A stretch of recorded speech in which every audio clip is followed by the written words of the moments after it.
Hey, amazing fans! Welcome to another relaxing moment with VIVA'S stories. Before we dive into the drama, don't forget to subscribe, smash that like button, and share your thoughts in the comments. Your support means the world to us. Now, grab a seat, sit back, relax, and let's journey into the story together. The rain started softly, then turned wild, the kind that makes streets shine like black mirrors. Ethan adjusted the strap of his backpack and cursed under his breath. He hated being late, hated disruptions, hated, well, anything that bent his strict schedule. As he reached the bus stop, he found it already crowded. Students, workers, and in the corner, a girl with paint on her hands. She wasn't holding an umbrella. Instead, she had a piece of cardboard above her head, smiling at the absurdity of it. Ethan glanced once, then looked away. But she noticed him. Of course she did. "You've got space under that umbrella, doctor boy?" she asked, grinning. He blinked. "I'm not a doctor. Yet." "Close enough," she replied, stepping under his umbrella before he could say no. She smelled faintly of turpentine and something floral, maybe wild jasmine. They stood there in silence for a moment, the storm drumming above.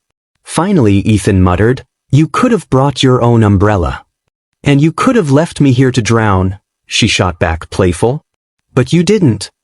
He looked at her properly now. Dark curls plastered to her forehead, eyes too bright for the gray evening. The cardboard she'd been holding was covered in sketches, quick faces, strangers caught in lines of charcoal. "You draw people?" Ethan asked. She tilted her head. "No. I catch them. Drawing is just the excuse." The bus arrived, roaring with steam. But she didn't board. "You're not coming?" he asked. She shrugged. "Not tonight." And just like that, she walked away into the storm. Ethan watched her vanish.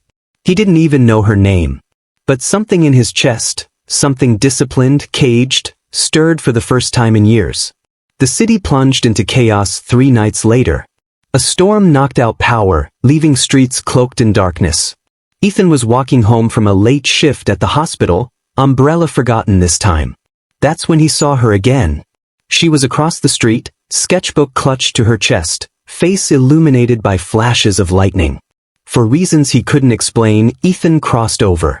"You," he said, breathless. "Me," she said, smiling like she'd been expecting him. And then it happened. A surge of shouting nearby, car alarms screaming, the confusion of sudden blackout, and in that swirl of fear and electricity, she grabbed his collar and pressed her lips against his. It wasn't soft. It was desperate, hungry, reckless. Ethan froze, the world narrowing to her touch, her breath, the wild thud of his heart. When she pulled away, her voice was trembling but certain. "Sometimes one moment is enough." Then she turned and disappeared into the crowd. Ethan stood there, lips burning, pulse racing. He didn't know her name. He didn't know why she kissed him. But he knew nothing would ever feel the same again. Days turned to weeks. Ethan buried himself in study, but the kiss haunted him. In lectures, when professors droned about anatomy, he would catch himself staring at the margin of his notes, where his hand had drawn her profile over and over. During hospital rounds, he looked for her face among patients and visitors. Nothing. One evening his roommate, Daniel, caught him staring at a blank wall. "Ethan, you okay? You look like a man who lost his wallet." "Worse," Ethan muttered. "I lost a stranger." Daniel chuckled. "Bro, you sound like a bad poem." But Ethan wasn't laughing. Every rainstorm, he went out with his umbrella, hoping lightning might bring her back. Every passing crowd, he scanned faces. Nothing. He didn't even know her name. But he knew the taste of her lips, the way she said those words. "One moment is enough." He wanted to argue with her. But one moment wasn't enough. Not for him. It was a children's charity event at the hospital. Ethan volunteered reluctantly, manning the snack table, distracted and tired. Then he heard laughter, loud, unrestrained, familiar. He turned and there she was. Paintbrush in hand. Splattering colors onto the wall of the pediatric wing as children giggled around her. His chest tightened. Ethan walked closer. She turned, paint streaked on her cheek, and their eyes locked. She smiled. "Oh, Dr. Boy. You, he breathed. You disappeared. Did I? She said, dipping her brush in blue. Or maybe you just weren't looking in the right places. Your name, Ethan said, desperate. At least tell me your name. She hesitated, then shrugged.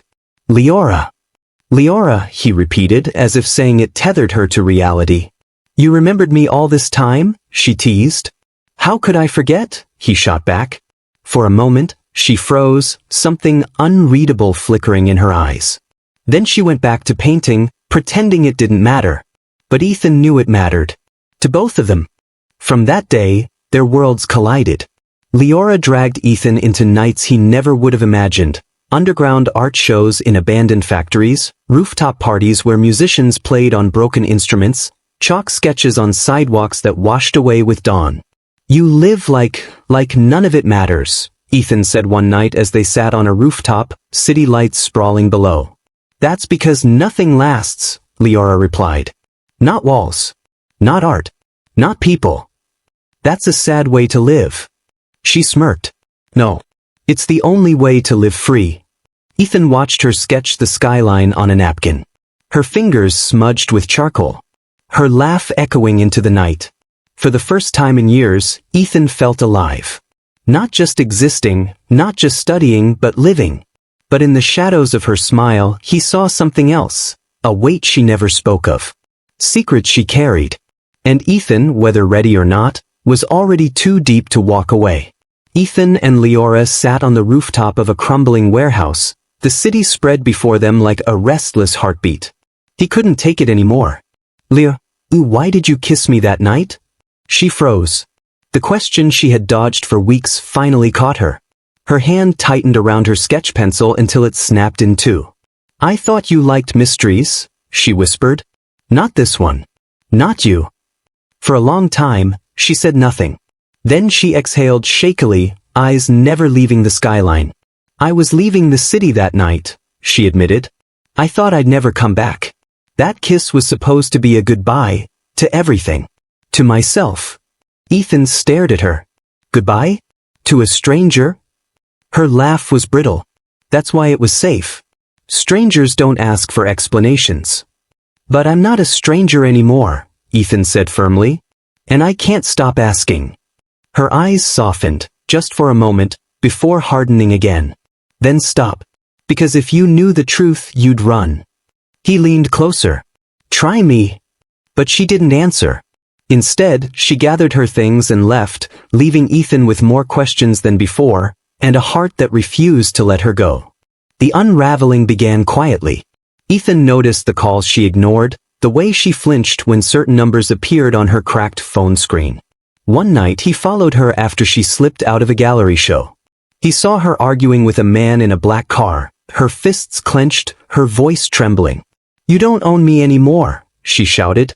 The man's reply was cold, slicing. You'll come back home, Leora. Or I'll destroy everything you think you've built here. Ethan stepped forward, fist tight. Who is he? She whirled on him, panic flashing. You weren't supposed to see this. Leora, tell me. She shook her head violently. He's my father. The words landed like a blow. Ethan stood frozen as she turned and walked away, her body shaking with unspoken pain. Later, when Ethan confronted her again, she whispered, he controls everything. Money. Galleries. My reputation. If I don't obey him, he'll burn it all. And what about me? Ethan demanded. You think he scares me? Her eyes brimmed. You should be scared. I'm poison, Ethan. Stay away before you get ruined too. But it was too late. Ethan knew he was already ruined by her. Ethan's friends noticed the change. He was restless, reckless, willing to skip classes, miss hospital rotations, all for her. You're losing your mind over this girl, Daniel warned. Maybe I am, Ethan admitted. But I'd rather lose my mind than lose her. When Leora's father tried to force her back into his world, Ethan confronted him directly. You can threaten her. You can threaten me. But you can't control her spirit. You'll lose. The older man sneered. And you think you're her savior? You're just a distraction. Medical school boys come and go. My daughter's weakness for dreamers won't last. Ethan held his ground. She kissed me once, and my life has never been the same. You'll never understand that. But I do. And I'll fight for her. Leora, overhearing from the doorway, broke. Tears streamed down her face. She wanted to believe him. She wanted to step into his arms and never look back. But fear was an anchor she couldn't cut loose, not yet. It happened on the rooftop where it all began. The night was heavy with silence, the city glowing below them. Leora had run there, fleeing another brutal fight with her father. Ethan found her sitting on the ledge, knees pulled to her chest. I can't keep dragging you into this, she whispered. You'll regret me one day. He stepped closer. I regret every second I didn't find you sooner. She turned, eyes wet. Ethan, why are you still here? Because one kiss wasn't enough. She laughed through her tears. You're insane. Then be insane with me. And before she could argue, he kissed her. This time not desperate, not fleeting, but steady, deep, a promise. Her hands trembled as they gripped his shirt. When she finally pulled back, her voice was broken but sure. This feels like home.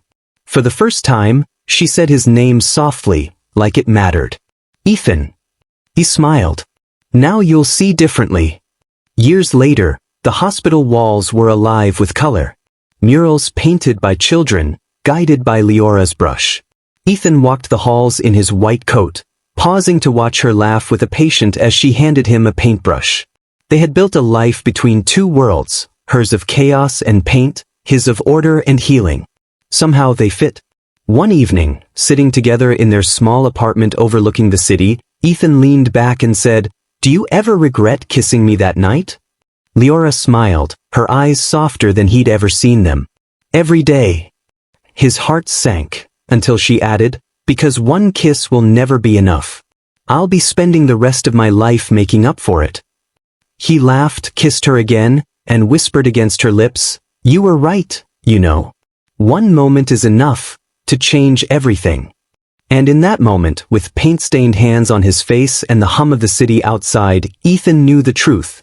His life had been rewritten by a stranger's kiss, and he'd never trade it back.